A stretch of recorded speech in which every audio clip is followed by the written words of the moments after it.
Iya, secara logika kan begini, misalkan ya, kita bertanya kepada Bang Satria, sampean punya anak berapa? Oh, anak saya 3, gitu loh. Terus tiba-tiba Kahar bilang, oh enggak, setahu saya Bang Satria itu anaknya 4, gitu. Yang lebih dipercaya yang mana? Bang Satria apa Bang Kahar? Ya jelas orang yang bersangkutan. Oke, berarti yang dipercaya itu adalah orang yang punya sangkut paut hubungan biologis dengan orang tersebut kan. Nah sekarang ya di dalam kitab Ansabul Asyair itu dikatakan keluarga Al-Qabiji di Irak sana yang notabene mereka ini adalah keturunan yang sudah tervalidasi, terverifikasi dengan syahada isbat nasab dari Naqabatul Ashraf bahwasanya mereka adalah keturunannya Ali bin Ahmad bin Isa. Dia tidak mengakui Ba'alawi sebagai bagian dari keluarganya. Ya. Berarti yang perlu kita percaya yang mana? Kan gitu. Iya. Betul.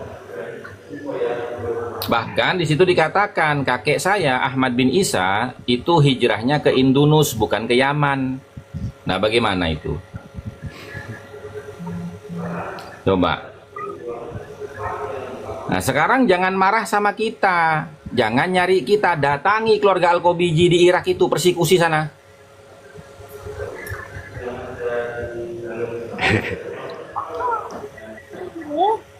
Betul. Nggak berani Gus persekusi sekarang mah. Mumet Gus, Enggak, cantolannya Gus. itu kan hanya bahasa saya. Artinya gini loh. Sekelas Rumel Abbas, ya kan? Wafi, Muhammad Nafis, ya kan? Kan sering ke luar negeri itu. Ngapain muter-muter ke luar negeri? Ke Irak aja, gitu loh. Ke Irak nggak pernah datangin, gitu loh. Datang ke Kalau Mekah, sekarang orang ada- jelas di Mekah nggak ada narkoba kan? Iya. Kalau ada yang masih berani sekarang persekusi, Gus. Menanti semuanya.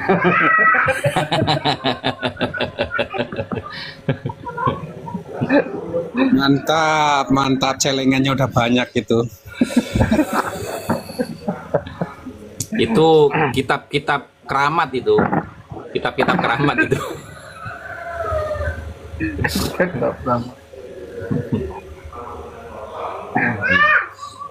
Betul, Gus. Ya jelas yang dipercaya adalah keluarganya. Yang Iya. diakui. Kan lucunya begini Bang Satria, mereka itu ya kan menggunakan ikror daripada Syekh Mahdi Ar-Rajai. Ya kan? Ikror itu kan pengakuan. Nah, pertanyaan saya, Mahdi Rajai itu apakah keturunan Ahmad bin Isa? Kan bukan.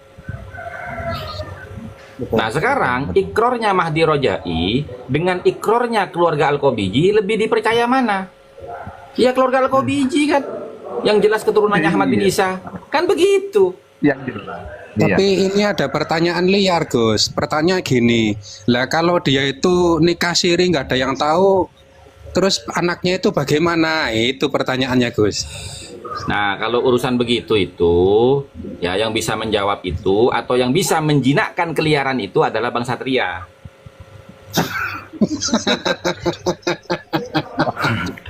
Kan sementara ini kan yang ada kan memang liar kan gitu Gus. Iya. Bisa jadi katanya, bisa jadi anaknya itu 4 dari istri lain. Nah itu mereka itu. Ahmad bin Isa itu selain beliau juga ahli ilmu, ya kan? Beliau juga orang kaya.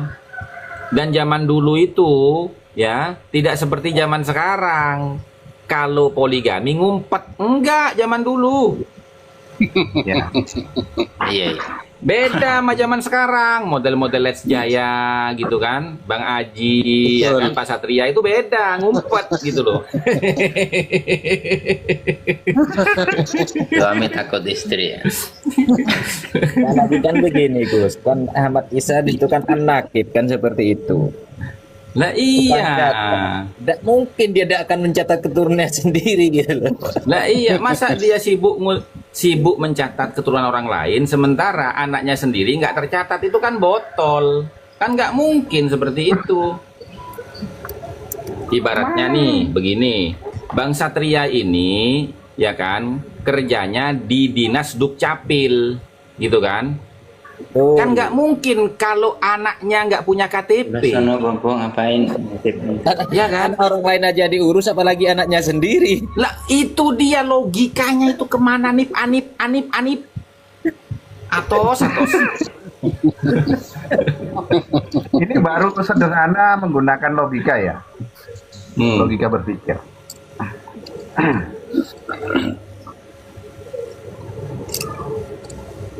Iya. Artinya Kalau begini zaman dulu teman-teman, itu, kita saudara-saudara. Iya, monggo. Kalau Ki. zaman dulu itu begini.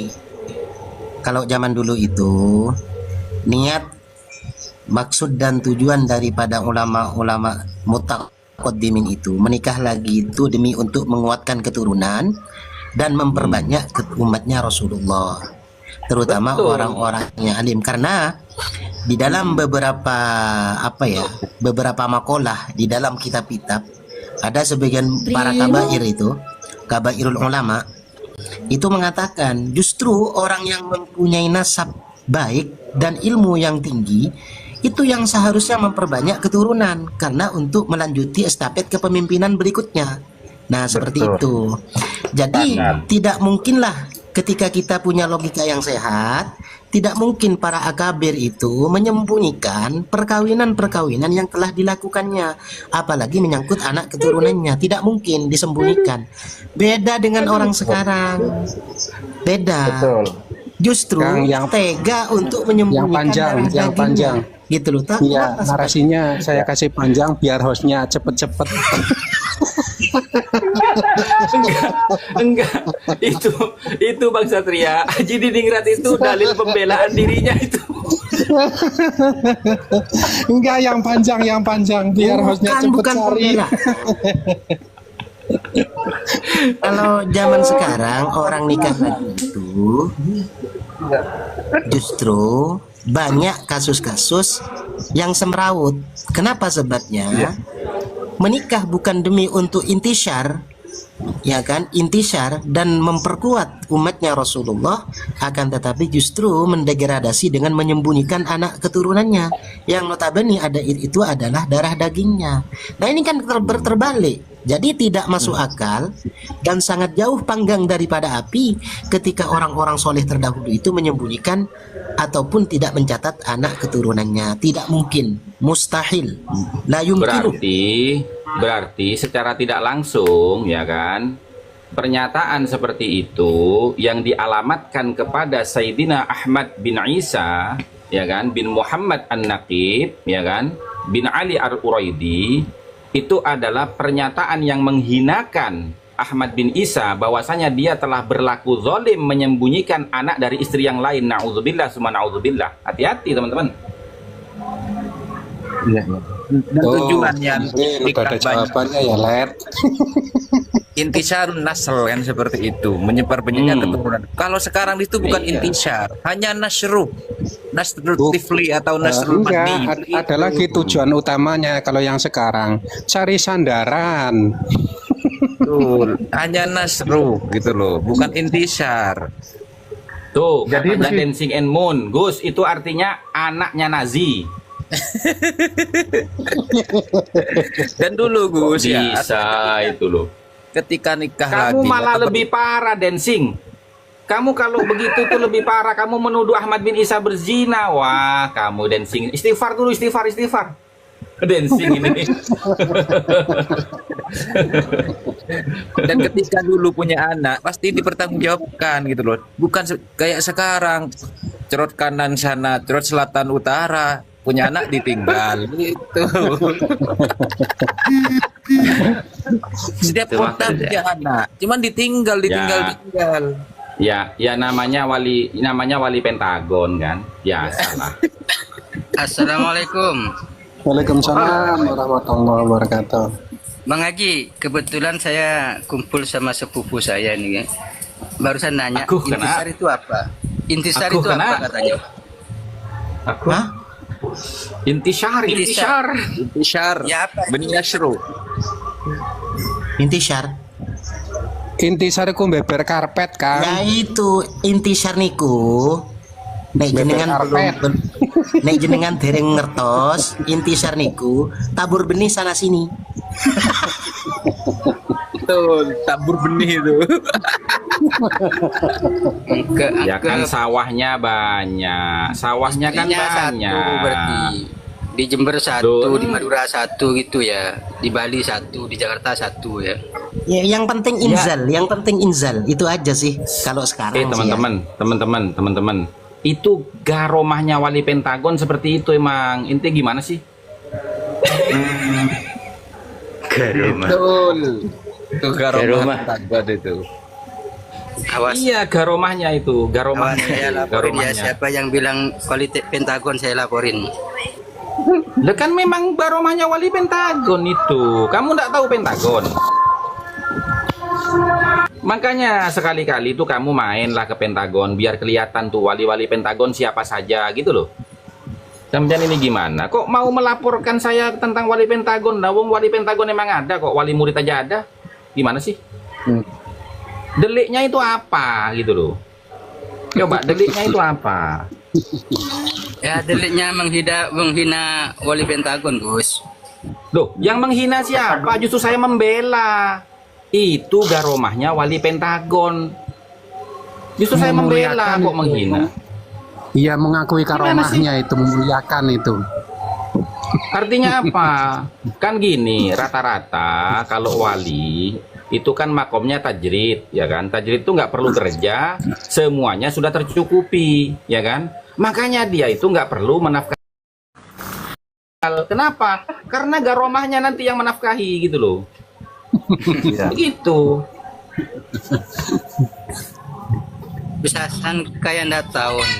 Padahal ya itu Al-Habib, Al-Kutub itu, Gus. Al-Majdud ya. Saya ndak bicara Habib, saya bicara wali Pentagon. Sampean jangan membelokkan pembicaraan. Gitu loh Mas Imam. Meteor ini terkadang sering menggiring opini. Iya, saya itu bicara wali Pentagon. Kan tadi Bang Haji Dinar bilang intisar kan. Nah, intisar itu kerjaannya wali Pentagon gitu loh.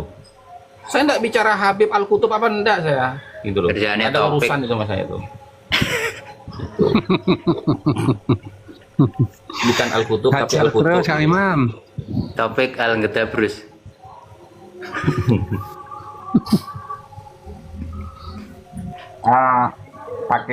Jangan sebut inisial. Bukan karena takut, bukan. Iya, karena ada Tapi undang-undang baru. tapi gini teman-teman, itu, Pak. Kan Taufik. bukan teman-teman. Gini Bukan teman-teman. Taufik. Kita itu kembali kepada apa? Kepala judul realistis dan objektif. Jadi kita tidak menyerang personal, tapi kita tidak sepakat dengan narasi perilaku yang melanggar hukum, gitu loh, ya. Gitu. Ya. Gitu ya. Jadi itu perlu diperhatikan teman-teman gitu loh. Supaya kita itu tidak dianggap tukang fitnah. Makanya realistis dan objektif teman-teman gitu loh.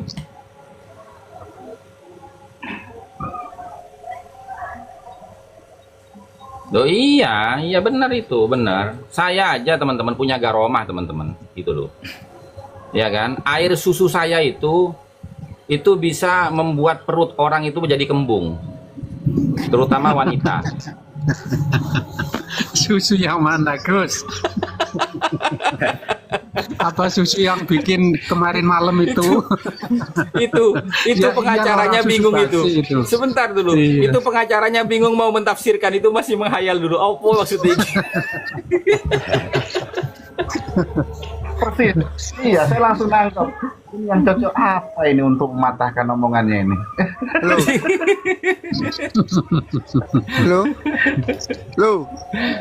Halo. Halo. Begini, Dengar, Gus, aku dengar, mau bicara Kang. Gus. Ya. Monggo, monggo, monggo. Halo. Ya. Gini Pak Gus. Ini Gus, Ya, ya. diakui atau tidak diakui, Muhibbin kan sekarang udah banyak gitu. Diakui atau tidak diakui, Muhibbin di mana-mana udah banyak gitu. Jadi pasti ada yang juga yang kontra, banyak juga yang kontra ya. Nah, sebenarnya yang perlu juga dibahas pentingnya ke depan ini, menurut saya itu bagaimana tidak bertambah yang namanya muhibbin itu. Bagaimana kiat-kiatnya, cara-cara untuk mereka orang-orang yang tidak terpancing bisa ikut lagi atau bahkan yang ikut bisa berhenti gitu. Yang pertama gitu, yang kedua orang-orang kalau di Sumeneb ini kan memang orang tak mudah, tidak seperti di Jawa Barat gitu. Jadi kira-kira menurut Gus atau teman-teman yang ada di sini gitu, bagaimana cara kiat untuk menyadarkan mereka atau mereka tidak bertambah banyak gitu. Dan kelemahannya di kita itu kurangnya orang berbicara atau berdakwah seperti meniru Habib Bahar dan Habib Rizik gitu. Sebenarnya kita juga dituntut menurut saya itu Gus, harus di kalangan kita itu harus banyak yang bersuara lantang kayak Bahar Smith, kayak juga Habib Rizik gitu. Jadi kita saingin kayak gitu juga gitu. Begitu Gus. Makasih. Jangan Saya sebut koreksi ya. jangan sebut ya, Habib lah, dua orang itu mah Saya nggak koreksi, pantas Bang. dijuluki Habib di depannya. Masih Bahar Demit, nggak usah Biar pakai Habib. Biar dijawab dulu sama aku. Bentar, saya koreksi dulu Bang Ruslan ya. Muhibbin sudah banyak katanya. Itu bukan sudah banyak Bang. Muhibbin itu masih banyak. Kalau sudah banyak itu, kalau misalnya PWI sudah banyak, itu betul. Kalau Muhibbin itu memang dari dulu udah banyak. Itu Muhibbin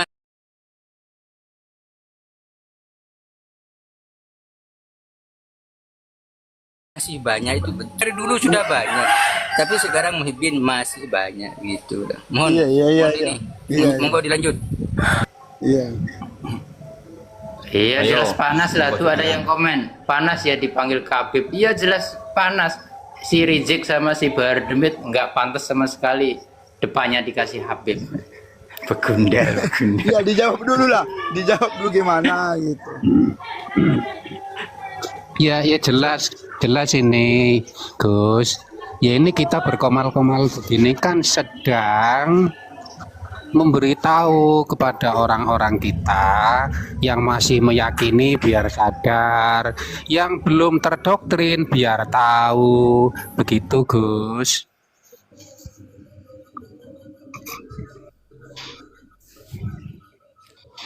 Nah kalau kita ini diem nggak berbuat apa-apa, ya itu resikonya nanti ya akan tambah-tambah terus begitu. Bindere Tore. Ya, begini kiatnya adalah biar ini lebih netral ya. Kiatnya adalah untuk mengkanter daripada semua itu. Ya kita tidak punya hak untuk merubah sikap atau apapun yang sudah terjadi kecuali hanya Allah yang dapat merubah. Akan tetapi yang harus kita lakukan adalah usaha untuk mengkanter narasi-narasi yang sangat melenceng daripada syariat dan akidah, terutama di dalam manhaj Ahlus Sunnah wal Jamaah. Itu yang harus dikanter. Maka memang betul harus ada orang-orang yang berani menyampaikan hal tersebut, bahwa pernyataan si fulan ini salah, dan harus berani meluruskan dan mengkanter sesuai dengan referensi yang benar. Seperti itu. Itu saja langkah awal yang harus dilakukan. Jadi setiap narasi-narasi yang melenceng, narasi-narasi yang kurang sinkron dengan manhaj Ahlus Sunnah wal Jamaah, terutama di dalam bab syariat dan akidah, itu harus dikanter secara baik. Maka kemudian dengan demikian, maka kemudian dapat dibandingkan yang mana yang benar? Lah, ketika kita ingin mentakkid atau menguatkan narasi dan argumentasi kita, harus ikutilah, disisipi dengan referensi-referensi yang mu'tabarah, yang sekiranya sinkron atau punya koneksi dengan syariat-syariat yang mu'tabarah ataupun akidah-akidah yang mu'tabarah. Itu saja sih langkah awal. Adapun kemudian ketika kita merambah pada hal-hal yang bersifat nasabin ataupun ilmu nasab, maka kemudian kita harus mengacu kepada ilmu-ilmu nasab yang sudah mu'tabarah juga. Karena di situ sudah ada mekanisme, sistemnya semuanya sudah ada. Persyaratan-persyaratan untuk mengisbat, persyaratan-persyaratan untuk tidak menerima dengan nasab-nasab yang diajukan itu semuanya ada mekanisme dan sistemnya di dalam kitab-kitab nasab. Seandainya masih ada yang kekeh bertahan dengan ideologi ataupun egonya, ya sudah. Makanya dari kemarin-kemarin itu banyak tokoh-tokoh yang memberikan fasilitas untuk duduk bersama di dalam meluruskan dan mensterilkan hal-hal yang sudah beraroma sangat tidak baik ini gitu loh. Akan tetapi walaupun dengan demikian, dengan usaha yang nyata itu, banyak yang tidak mengindahkan, banyak yang tidak merespon dengan baik. Justru mereka mengutarakan narasi-narasi yang sangat liar di luar gitu, dengan cara-cara mereka seperti itu. Nah, ini yang sangat kita sayangkan. Makanya kemudian kita harus mempunyai konsistensi yang cukup baik untuk terus mengutarakan atau menarasikan hal ini. Yang penting jangan keluar dari konteks seperti itu. Insya Allah akan banyak yang menerima ketika kita cara menyampaikannya itu dengan secara elegan. Elegan dari apanya? Elegan daripada backing daripada referensi-referensi yang ada. Seperti itu kira-kira, Kang. Sulit menyadarkan orang yang iri dengki kayak Bang Aji. Memang sulit. Memang sulit. Akan tetapi ketika sudah berada di ranah mustamirun, artinya secara kontinu, insya Allah ini akan terkikis secara perlahan-lahan. Walaupun kita punya iktikad yang baik untuk tidak memusuhi siapapun walaupun perbedaan sangat signifikan di antara kita, akan tetapi demi untuk menjaga marwah, martabat serta keagungan baginda Nabi Muhammad yang telah dicantol secara barbar, maka insya Allah kita akan diberikan solusi apapun yang terjadi, selama tidak ada tanggapan respon positif untuk duduk bersama. Karena memang ini adalah desain gitu loh. Desain, kalau menurut persepsi saya, ini adalah desain global sebenarnya. Namun di balik ini mempunyai hikmah-hikmah tersendiri yang tidak semua orang dapat menangkap sinyal-sinyal hikmah ini, kecuali orang-orang yang mau berpikir, kecuali orang-orang yang mau melihat dari sisi positif tentang hikmah-hikmah ini. Kenapa saya katakan hikmah?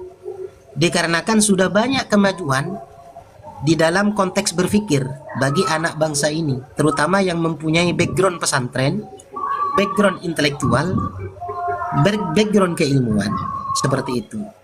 Sehingga banyak dari kita yang kemudian menerima walaupun setengah-setengah. Kenapa saya mengatakan menerima dengan setengah-setengah? Mungkin ada beberapa faktor yang mereka pertimbangkan. Ada beberapa faktor yang mereka pertimbangkan. Kemungkinan ada hubungan persahabatan yang begitu kental, ada hubungan kekeluargaan yang begitu masif, kemudian ada hubungan bisnis atau relasi yang sulit untuk dipecahkan. Nah, kemudian lebih memilih cara aman ataupun kondisi yang aman seperti itu. Betul. Namun bagi yang tidak punya afiliasi terhadap hal yang saya sebutkan tadi, mari kita konsisten untuk terus menyuarakan, asalkan dengan satu syarat, harus betul-betul waqi'iyah terhadap referensi-referensi yang ada seperti itu. Terima kasih. Ini sudah mau zuhur, saya izin turun, mau ke undangan juga.